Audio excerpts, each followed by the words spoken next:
बिस्मिल्लाहिर्रहमानिर्रहीम। अस्सलाम वालेकुम स्टूडेंट्स, वेलकम बैक। जी स्टूडेंट्स, कैसे हैं सब? आई होप के सब खैर आफियत से होंगे। तो स्टूडेंट्स, आज हम वेव का जो नेक्स्ट लेक्चर है वो लेकर आए हैं, जिसमें हम ये स्टडी करेंगे कि वेव इक्वेशन क्या होता है। वेव इक्वेशन को हम ड्राइव करेंगे और उस इक्वेशन को हम जब वो स्टडी करेंगे कि वो इक्वेशन हमें क्या और इन्फॉर्मेशन देती है। ठीक है जी। लेकिन वेव इक्वेशन को समझने से पहले एक छोटा सा आर्टिकल हमारी बुक में दिया हुआ है, wave as a carrier of energy के नाम से। ठीक है, तो पहले हम इस टॉपिक को थोड़ा सा समझते हैं कि ये इन्फॉर्मेशन हमें क्या देता है, फिर उसके बाद हम अपने जब वो वेव इक्वेशन वाले टॉपिक पे आते हैं। तो wave as a carrier of energy, अब नाम से ज़ाहिर है कि वेव क्या करेगी, एनर्जी को आगे कैरी करेगी। लेकिन वेव आगे एनर्जी को कैरी करेगी, ये तो हमने प्रीवियस जो भी हमने लेक्चर्स लिए हैं वेव के ऊपर, उन सब लेक्चर में हम यही तो चीज़ डिस्कस करते आ रहे हैं कि वेव जब ट्रैवल करती है तो बेसिकली कौन ट्रैवल करता है, एनर्जी ट्रैवल करती है। ठीक है, तो इस टॉपिक के अंदर जब उसने यही चीज़ आपको समझाने की कोशिश की है विद एग्ज़ाम्पल्स। ठीक है, उसने दो एग्ज़ाम्पल्स ली हैं, जिसमें पहले है एक वाटर वाली एग्ज़ाम्पल है और दूसरी है रस्सी वाली एग्ज़ाम्पल है। तो वाटर वाली एग्ज़ाम्पल में क्या है कि आप पानी की सरफेस के ऊपर, जैसे आपने एक टब है, उस टब के अंदर आपने पानी भरा हुआ है और आप उसमें एक पत्थर को फेंकते हैं। तो जब आपने उस पत्थर को अपने हाथ में पकड़कर आपने उसको ऐसे फेंका, थ्रो किया, तो आपने पत्थर को कौन सी एनर्जी दे दी? काइनेटिक एनर्जी दे दी, क्योंकि पत्थर वैसे मूव कर रहा है। तो उस पत्थर जब मूव करेगा तो उसके पास काइनेटिक भी होगी, तो ज़मीन की हाइट के लिहाज से पोटेंशियल भी होगी, यानी कि उस पत्थर के पास ओवरऑल मैकेनिकल एनर्जी है। वो मैकेनिकल एनर्जी लेकर पत्थर जा रहा है और पानी के सरफेस के जाके ऊपर क्या करेगा, स्ट्राइक करेगा। तो जब वो एनर्जी पानी के सरफेस के ऊपर जाके वो पत्थर जाकर स्ट्राइक करेगा तो पानी के पार्टिकल्स को क्या करवा देगा, डिस्टर्ब कर देगा, जिसके वजह से पार्टिकल्स क्या कर देंगे, ऑसिलेट करना शुरू कर देंगे। तो जब वो ऑसिलेट करेंगे तो बेसिकली उनके पास एनर्जी आ जाएगी। कौन सी एनर्जी? Mechanical energy. वो कहाँ से आई? वो पत्थर जब उसके पास गिरा तो पत्थर के पास चूँकि मैकेनिकल एनर्जी थी, तो उस पत्थर ने अपनी एनर्जी ट्रांसफ़र कर दी किसको? उस पार्टिकल को, जिस वजह से वो पार्टिकल क्या करने लगा, ऑसिलेट करने लगा। और उसके ऑसिलेशन की वजह से साथ वाले पार्टिकल्स जो कि उसके चारों तरफ पार्टिकल्स हैं वो क्या हो गए, डिस्टर्ब हो गए। तो उन तमाम पार्टिकल्स ने क्या बना लिया, एक पैटर्न बना लिया, और वही पैटर्न फिर क्या करता है, ऐसे सर्कुलर फॉर्म में हर डायरेक्शन में क्या करता है, ट्रैवल करता है। तो हम कहते हैं कि पानी की वेव्स ट्रैवल कर रही हैं हर डायरेक्शन में in the form of circle. तो जब आपने पत्थर को फेंका, पत्थर जाके पानी पे टकराया, उसने पानी की सरफेस को डिस्टर्ब किया, पार्टिकल्स को डिस्टर्ब किया और वेव बनाई। और उस वेव ने क्या किया, उस पत्थर की ली हुई एनर्जी को आगे हर डायरेक्शन में चारों तरफ फैला दिया, डिस्ट्रीब्यूट कर दिया, ट्रांसफ़र कर दिया। तो यस, इस एग्जांपल में हमने क्या सीखा कि हमने पत्थर को जो एनर्जी दी, वो एनर्जी पानी के पार्टिकल्स के पास गई और पानी के पार्टिकल्स ने अपने आप को वेव की शक्ल में ढाला, अपने आप को डिस्टर्ब किया, वो डिस्टर्ब हुए, उस डिस्टर्बेंस से एक पैटर्न बना, और वही पैटर्न जब वो हर डायरेक्शन में क्या करता है, ट्रैवल करता है, प्रोपगेट करता है। तो हम क्या कहते हैं कि हमारी जो एनर्जी है वो हर डायरेक्शन में क्या कर रही है, ट्रैवल कर रही है। तो यूँ वो वाटर वेव्स जो हैं वो क्या कर रही हैं, एनर्जी को आगे लेके जाती हैं। लेकिन अगर हम उसी पानी के सरफेस के ऊपर कोई पत्ता, कोई कागज़ का टुकड़ा रख दें, क्या वो पत्ता, वो कागज़ का टुकड़ा आगे मूव करेगा? आंसर है नो। वो कागज़ का टुकड़ा अपनी जगह पर रहते हुए जस्ट क्या करेगा, ऑसिलेट करेगा। ठीक है, जैसे हमने यहाँ पे एक पत्ता या कागज़ का टुकड़ा रख दिया है, तो ये कागज़ का टुकड़ा ऐसे ऊपर नीचे ऑसिलेट करेगा। लेकिन आगे कौन जाता है? आगे जाती है हमारी एनर्जी। और वो एनर्जी कौन लेके जाता है? वेव। इसी वजह से इसका नाम है wave as a carrier of energy. नाम से ज़ाहिर है कि जो एनर्जी है वो आगे कैरी कर रही है, आगे जा रही है। कौन लेके जा रहा है? वेव आगे लेके जा रही है। तो वेव एनर्जी को आगे कैरी करती हैं। यही हमने पिछले 2-3 टॉपिक्स में हमने इसी बात पे तो हम डिस्कशन करते आ रहे हैं कि जो वेव है वो एनर्जी को आगे मुंतकिल करती है। एनर्जी को आगे मुंतकिल करने का एक सोर्स है, एक तरीका है, एक मेथड है, एक कैरियर है। ठीक है, तो इस तरह हमारी जो एनर्जी है उस पानी में हर डायरेक्शन में क्या करती है, ट्रैवल करती है। लेकिन क्या पार्टिकल्स, क्या वो पत्ता, क्या वो कागज़ आगे जा रहा है? आंसर है नो। तो कागज़, वो पत्ता, वो पार्टिकल्स आगे नहीं जाते, मैटर आगे नहीं जाता। आगे कौन जाता है? एनर्जी जाती है। कौन लेके जाता है? वेव लेके जाती है। तो इस तरह जो वेव है वो एनर्जी का एक कैरियर है। ठीक है। दूसरी एग्जांपल में उसने आपको बताया रस्सी वाली एग्जांपल, ये भी हम डिस्कस कर चुके हैं पहले, कि रस्सी को आप ऐसे मूव करवाते हैं तो रस्सी के अंदर आप डिस्टर्बेंस पैदा करते हैं। आपने रस्सी का एक सिरा पकड़ा, उसको ऐसे डिस्टर्ब किया, तो आपने अपनी मैकेनिकल एनर्जी उस रस्सी में जो पार्टिकल्स है उसको ट्रांसफ़र कर दी।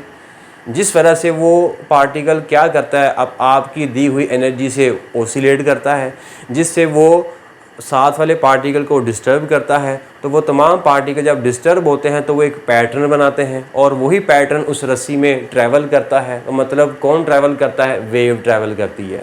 तो वो वेव बेसिकली आगे क्या लेके जा रही है? आपकी दी हुई हाथ की मैकेनिकल एनर्जी। तो आपकी मैकेनिकल एनर्जी उस वेव की शक्ल में रस्सी में एक पॉइंट से, एक एंड से, एक सिरे से दूसरे सिरे तक मुंतकिल हो रही है। तो अगेन इस एग्जांपल में आपने क्या सीखा कि जो वेव है वो एनर्जी को, जो कि मैकेनिकल एनर्जी थी इस एग्जांपल में, उस एनर्जी को एक पॉइंट से दूसरे पॉइंट तक लेके जा रही है।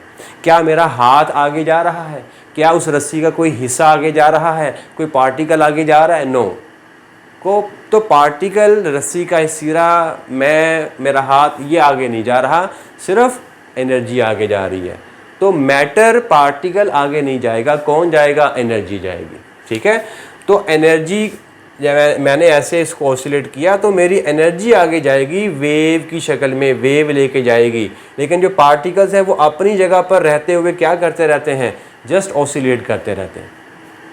तो इस एग्जांपल में हमने सीखा कि जो एनर्जी है वो आगे जाती है, कोई पार्टिकल आगे नहीं जाता, और एनर्जी कौन लेके जाता है? वेव लेके जाती है।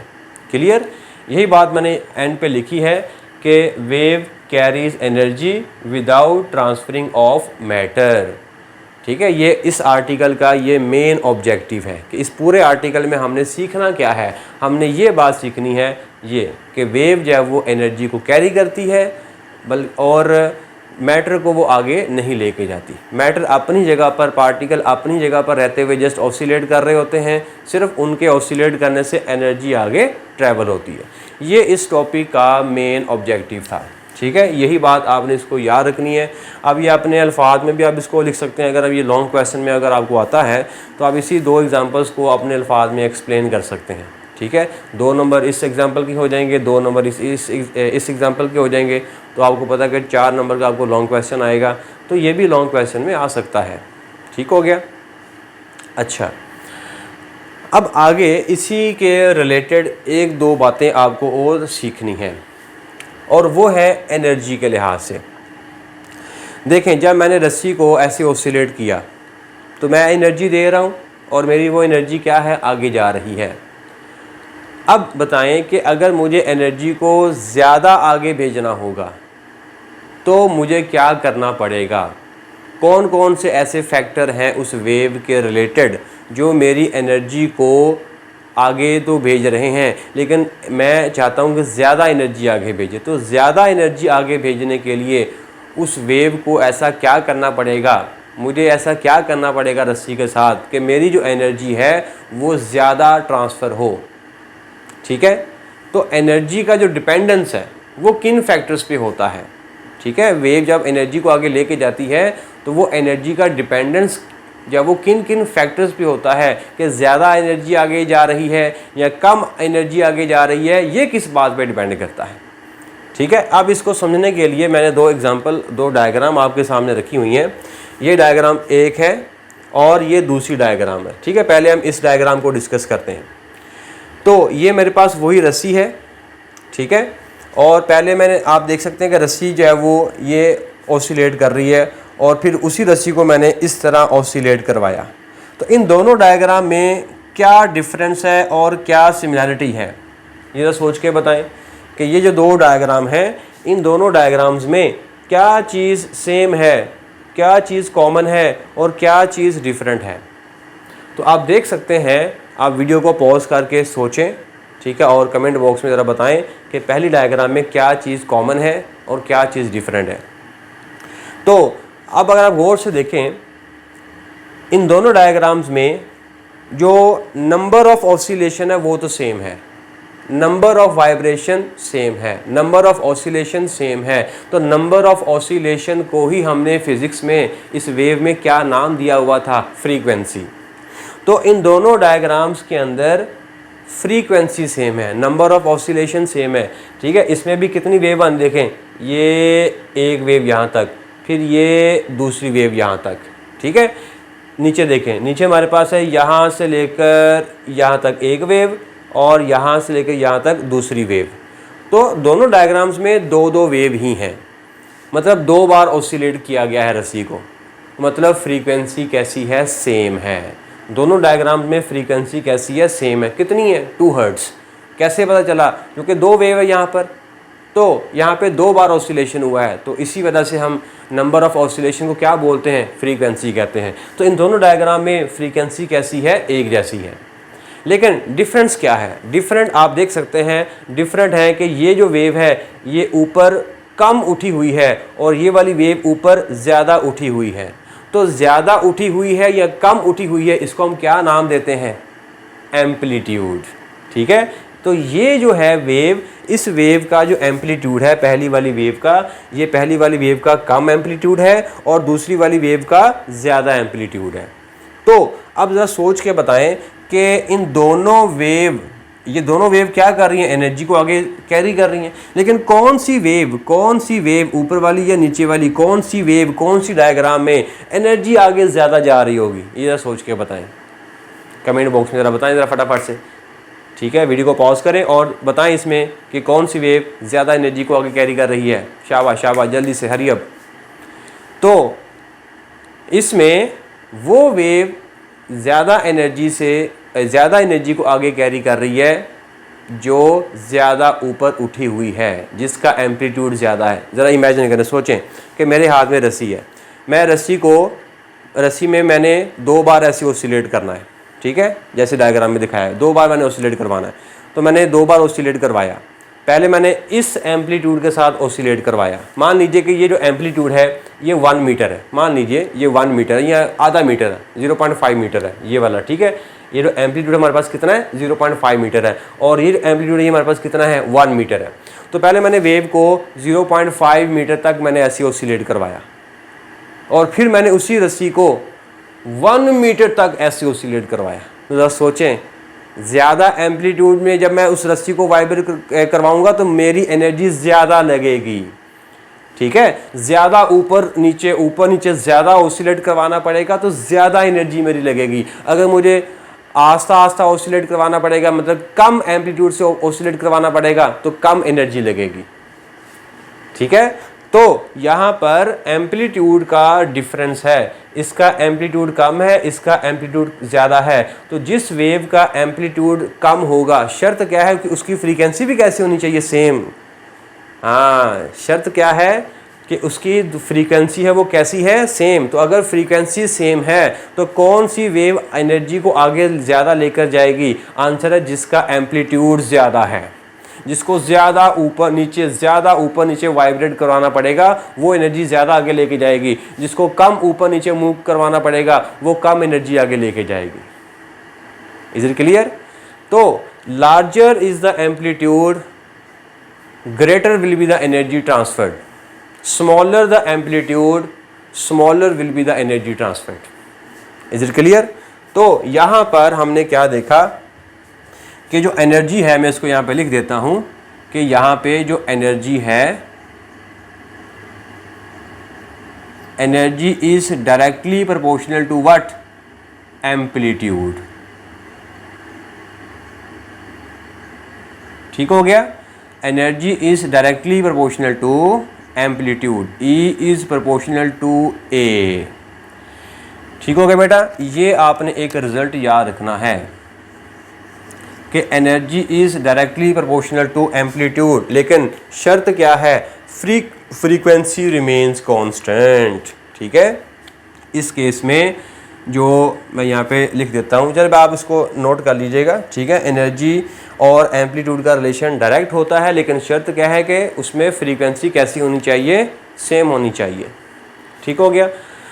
अच्छा, अब दूसरी ज़रा एग्जांपल को देखें, इसमें देखें ज़रा, इसमें मैंने इस पर ज़रा सोचें दूसरी डायग्राम में, और कमेंट बॉक्स में बताएं कि इसमें क्या क्या चीज़ कॉमन है और क्या क्या चीज़ डिफरेंस है जी। तो इसमें आप देख सकते हैं कि इसमें यहाँ से लेकर यहाँ तक एक वेव है, ये दूसरी वेव है, ये तीसरी वेव है। इसमें 3 वेव मैंने आपको दिखाई हुई हैं, और इसमें क्या है, 1 2, तो इसमें 2 वेव्स मैंने आपको दिखाई हुई हैं, ठीक है।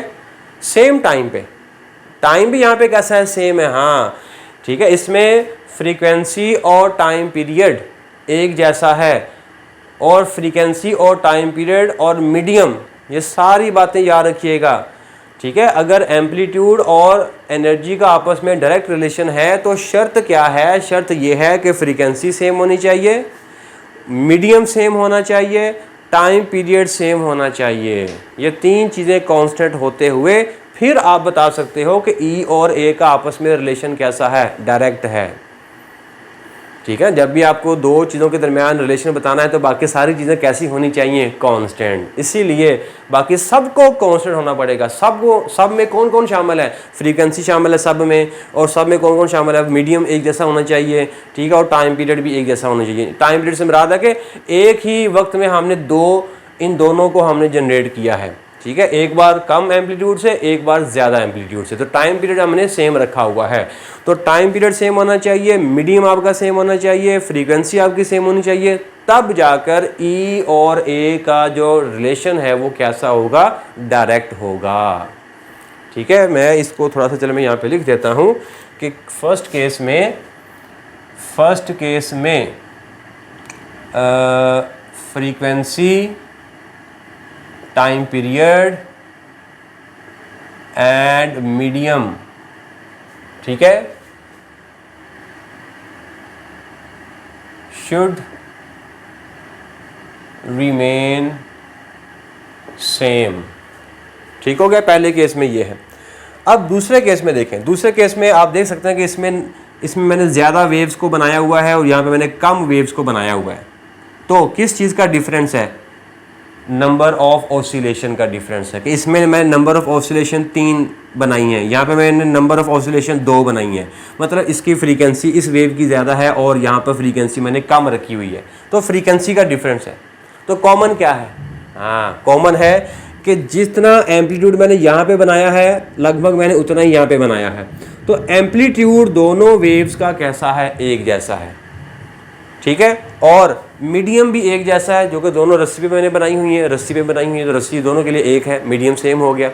और टाइम पीरियड भी मैंने एक जैसा रखा। तो दूसरे केस के अंदर टाइम पीरियड आपका सेम होगा, मीडियम आपका सेम होगा, और एम्पलीट्यूड आपका सेम होगा, लेकिन क्या चीज़ डिफरेंट होगी, फ्रीक्वेंसी। अब ज़रा बताएं कि इनमें से किस वेव के पास एनर्जी ज़्यादा है। अब सोचें कि मैंने उस रस्सी को सेम एम्पलीट्यूड से वाइब्रेट करवाना है। पहले मैंने इसको जो है वो वाइब्रेट करवाया आस्ता आस्ता, फिर मैंने करवाया तेज़ तेज़, फिर से मैंने उस रस्सी को 1 सेकंड में 2 बार ऑसिलेट करवाना है, फिर मैंने उसी रस्सी को एक बार 10 बार ऑसिलेट करवाना है। सोचें कि अगर 1 सेकंड में 10 बार ऑसिलेट करवाने में ज़्यादा एनर्जी खर्च लगेगी या 1 सेकंड में 2 बार ऑसिलेट करवाने में ज़्यादा एनर्जी लगेगी आपकी, yes.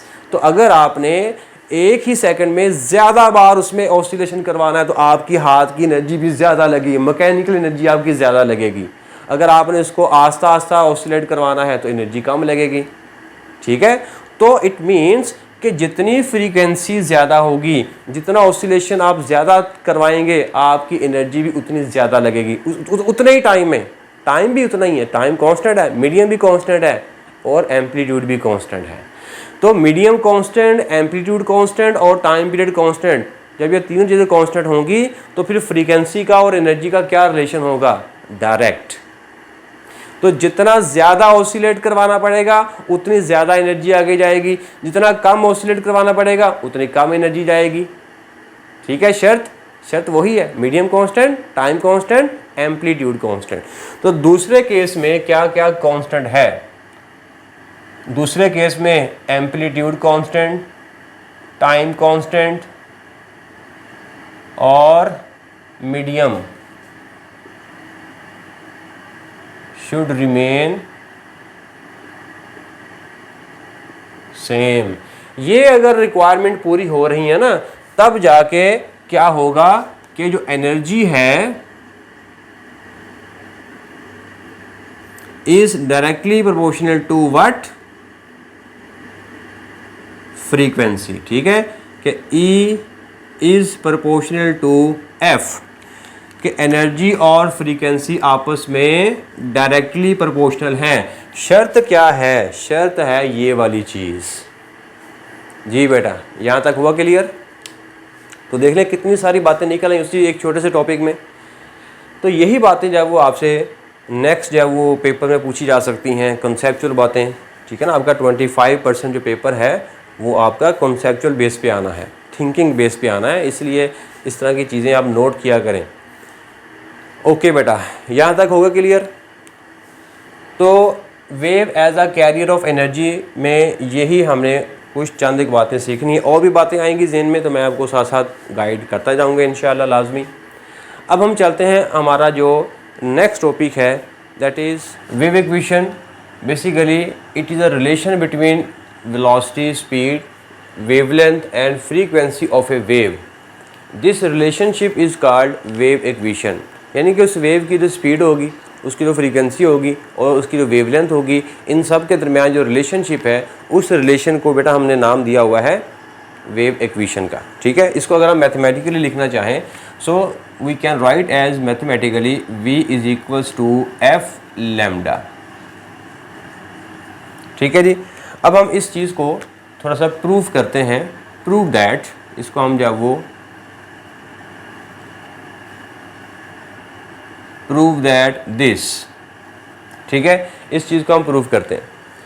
So we know that whenever a wave travels in a certain medium, it will have some specific speed, it will have some specific velocity in that direction.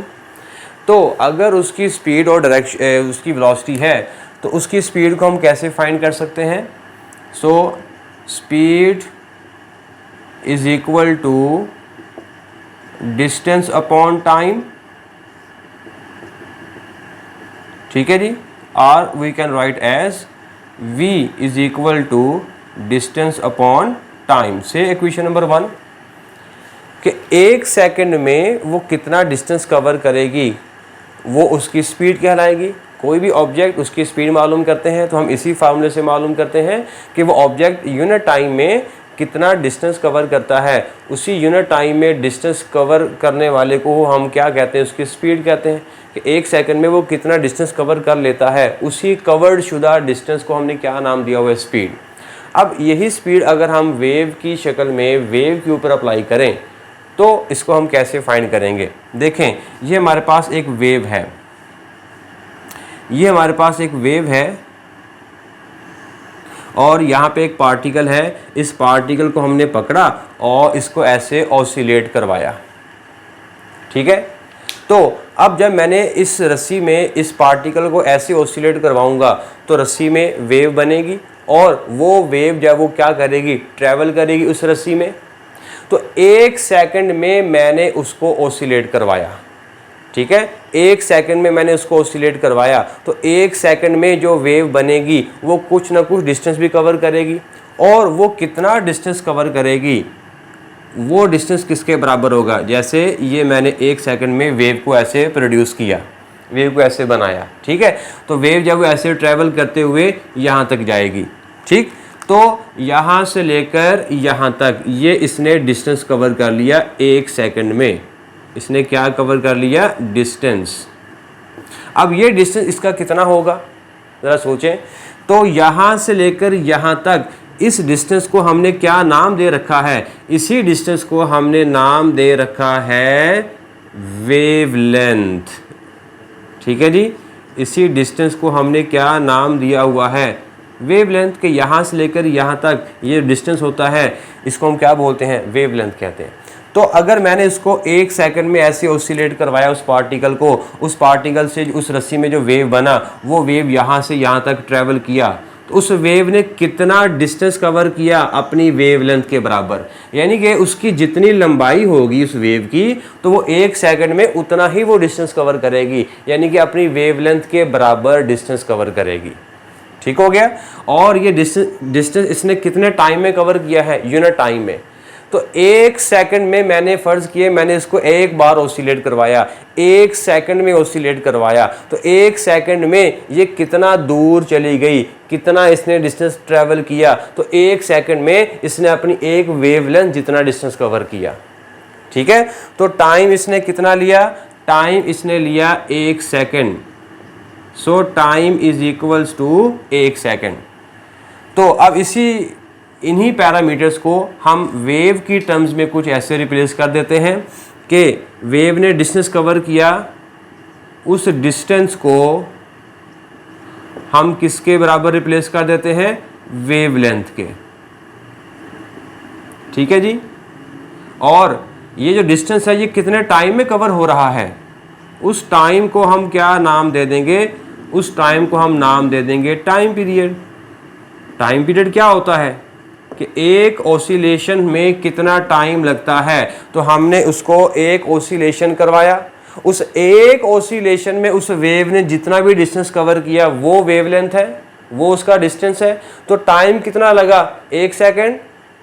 तो oscillation कितनी हुई थी, एक oscillation. तो एक oscillation में जो time लगता है उसी को हमने क्या नाम दिया हुआ है, टाइम पीरियड। इस वजह से ये जो टाइम होगा इसको हम क्या नाम दे देंगे, टाइम पीरियड। और इतने टाइम में वेव कितना दूर चली जाती है, अपनी वेवलेंथ के बराबर दूर चली जाती है, अपनी वेवलेंथ जितना डिस्टेंस कवर कर लेती है। इसलिए हमने डिस्टेंस को क्या नाम दे दिया, वेवलेंथ, और टाइम को क्या नाम दे दिया, टाइम पीरियड। अब यही दोनों पैरामीटर्स हम इक्वेशन नंबर 1 में पुट कर देते हैं। तो इक्वेशन नंबर 1 हमारे पास कुछ इस तरह से बन जाएगी कि v इज इक्वल्स टू, इस d की जगह पर कौन आ जाएगा, इस d की जगह पर आ जाएगा वेवलेंथ आ जाएगी। सो वेवलेंथ ओवर इस टाइम की जगह पर कौन आ जाएगा, टाइम पीरियड आ जाएगा, टाइम पीरियड।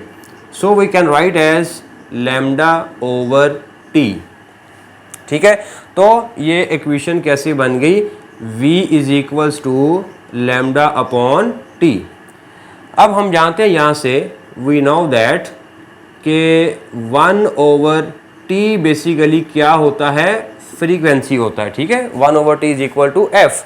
तो यहाँ पे जो 1 ओवर टी है इसको मैं कुछ ऐसे लिख सकता हूँ कि v इज इक्वल्स टू, ये जो 1/t है इसको मैंने लिख दिया सेपरेट, और ये लैम्डा है इसको मैंने साइड पे लिख दिया। अब ये जो फैक्टर है 1 ओवर टी, इसकी जगह पर कौन आ जाएगा, फ्रीक्वेंसी आ जाएगी। So this equation can be written as v is equals to F lambda. जी बेटा, तो ये हमारे पास वो इक्वेशन आ गई, और ये इस इक्वेशन का नाम क्या है, वेव इक्वेशन। ठीक, इसी चीज़ को हमने प्रूफ करना था, वो हमने प्रूफ कर दिया। तो ये इतना हिस्सा भी आपको लॉन्ग क्वेश्चन में पूछा जा चुका है, ये पेपर में आ चुका है कि वेव इक्वेशन को प्रूफ करें, proof this equation v is equal to F lambda. तो फिर आपने ये सारे स्टेप्स करने होंगे। Is it clear? ओके बेटा, अब आगे इसी वेव इक्वेशन को थोड़ा सा आगे परखते हैं, इसकी थोड़ा सा जो पोस्टमार्टम करते हैं कि ये इक्वेशन जब वो हमें और क्या क्या इन्फॉर्मेशन दे सकती है। तो सबसे पहले ये जो वेव इक्वेशन है, नाम से ज़्यादा वेव के लिए हम इस्तेमाल करेंगे। कौन सी वेव के लिए इस्तेमाल करेंगे? आया के ट्रांसवर्स वेव के लिए इस्तेमाल कर सकते हैं, आया के लॉन्गिट्यूडनल वेव के लिए इस्तेमाल कर सकते हैं, इलेक्ट्रोमैग्नेटिक वेव के लिए इस्तेमाल कर सकते हैं। किन वेव्स के लिए हम इस इक्वेशन को यूज़ करते हुए उसकी स्पीड या उसकी फ्रीक्वेंसी या उसकी वेवलेंथ को मालूम कर सकते हैं? तो आंसर है हर तरह की वेव के लिए। ये बात याद रखिएगा, this equation can be used, यानी कि v is equals to F lambda can be used for all. लो जी, कहानी खत्म। ठीक है, for all types of wave. ठीक हो गया, ये हर तरह की वेव के लिए इस्तेमाल कर सकते हैं, इस्तेमाल ठीक है ये हर तरह की वेव के लिए हम इसको यूज़ कर सकते हैं, इस इक्वेशन को याद रखिएगा, चाहे वो मैकेनिकल वेव है चाहे वो इलेक्ट्रोमैग्नेटिक वेव है। ठीक हो गया, तो हम हर तरह की वेव के लिए इसको इस्तेमाल कर सकते हैं। ओके बेटा, आगे चलते हैं। अब इस इक्वेशन से हम क्या क्या इंफॉर्मेशन हासिल कर सकते हैं? ठीक है, v is equals to F lambda. देखें पहली इंफॉर्मेशन क्या है। अब यहाँ पर मुझे बताएं कि फ्रीक्वेंसी और वेवलेंथ के दरमियान क्या रिलेशन है। तो किसी भी दो चीज़ों के दरमियान रिलेशन कब बताते हैं? जब बाकी सारी चीज़ों को कैसा कर दिया जाए, कांस्टेंट कर दिया जाए। ठीक है, तो अगर इसमें स्पीड कांस्टेंट हो तो फिर वेवलेंथ और फ्रीक्वेंसी के दरमियान कैसा रिलेशन होगा? इनवर्स रिलेशन होगा। ठीक है, इसको हम ऐसे भी बोल सकते हैं, अगर एक वेव किसी सर्टेन मीडियम में जा रही है और वो अपना मीडियम चेंज नहीं कर रही, पॉइंट टू बी नोटेड, बहुत ही गहरी बात होने वाली है।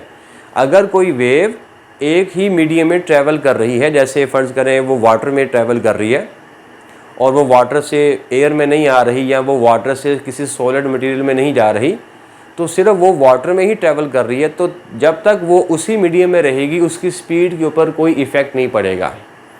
किसी भी मीडियम की जो किसी भी वेव की जो स्पीड होती है वो उसके मीडियम के चेंज होने पे डिपेंड करती है, ये बात याद रख लीजिएगा। ठीक हो गया, so speed of A wave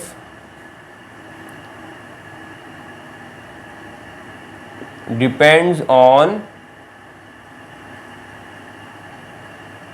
medium.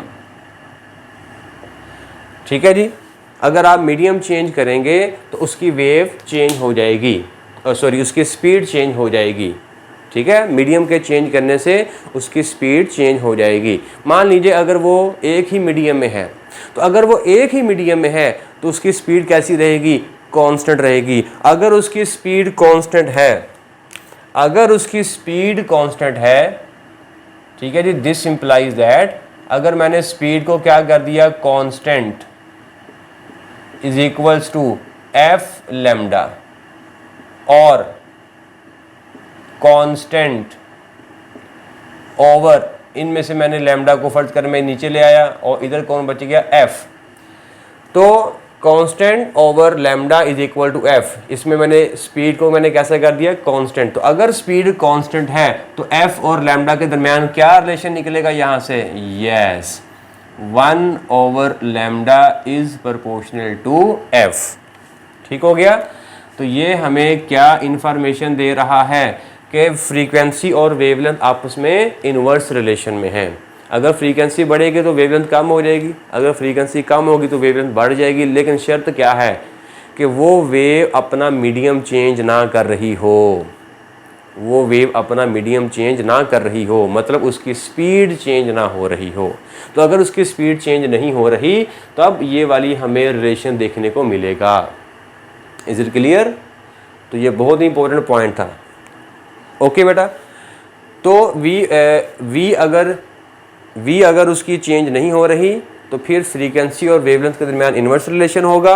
We कब चेंज होगा? जब वो मीडियम अपना चेंज करेगा। लेकिन अगर वो एक ही मीडियम में रहते हुए ट्रैवल कर रही है तो फिर जब उसकी स्पीड के ऊपर कोई इफेक्ट नहीं पड़ेगा, तो अलबत्ता उसकी फ्रीक्वेंसी और वेवलेंथ के दरमियान जब वो चेंज आ सकता है, इन्वर्स रिलेशन में है। फ्रीक्वेंसी के चेंज होने से उसकी वेवलेंथ चेंज हो सकती है अगर उसकी स्पीड कांस्टेंट है तो।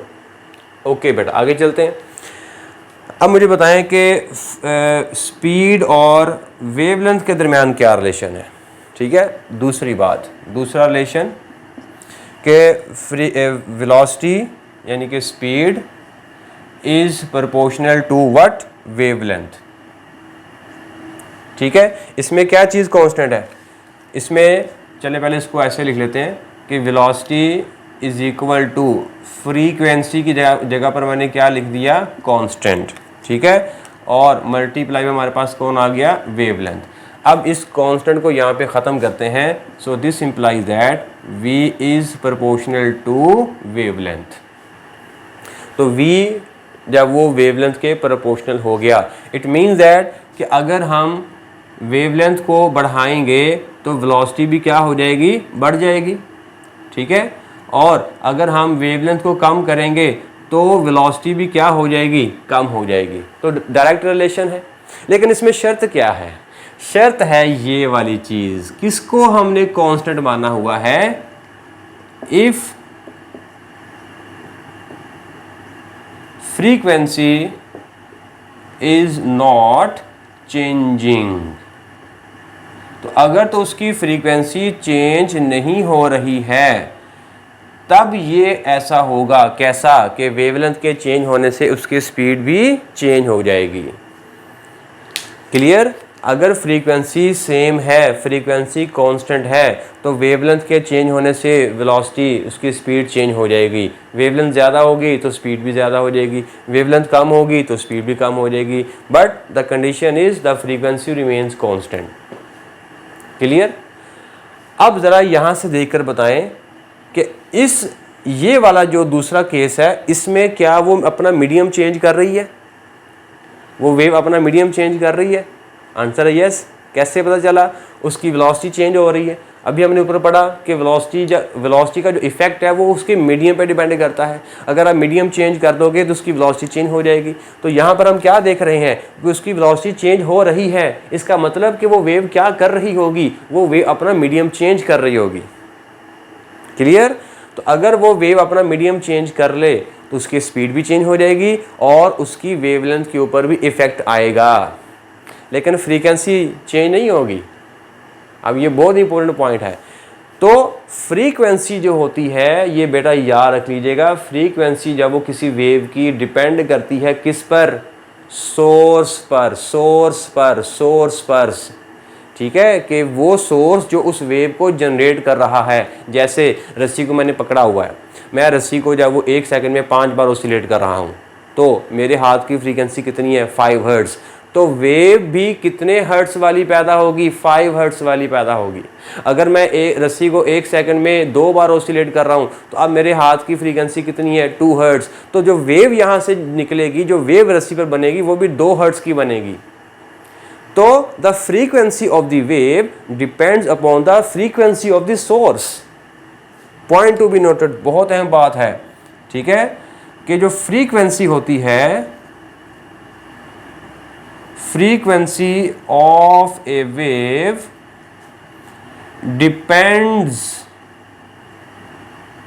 डिपेंड्स ऑन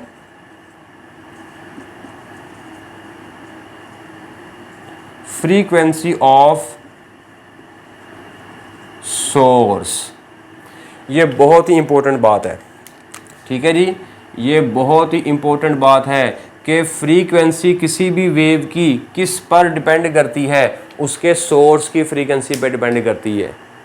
इसकी हम प्रैक्टिकल एग्जांपल, इसी चीज़ को, ये वाला जो दूसरा पॉइंट है, इसी चीज़ को हम डिटेल में आगे पढ़ने लगे हैं, आगे पढ़ने वाले हैं नेक्स्ट लेक्चर में, और वो हमारा क्या होगा, रिपल टैंक।